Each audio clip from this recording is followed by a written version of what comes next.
Hello guys, welcome back to my channel. তো আজকে আমি করব বেগুন মাখা।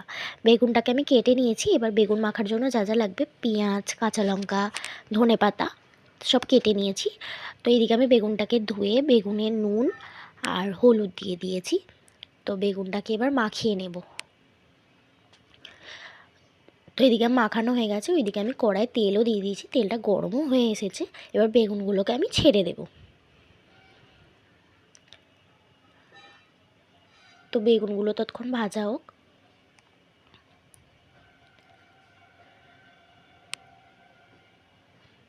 তো এইদিকে আমার বেগুন ভাজাও হয়ে গেছে। তারপর আমি বেগুনগুলোকে তুলে নেব।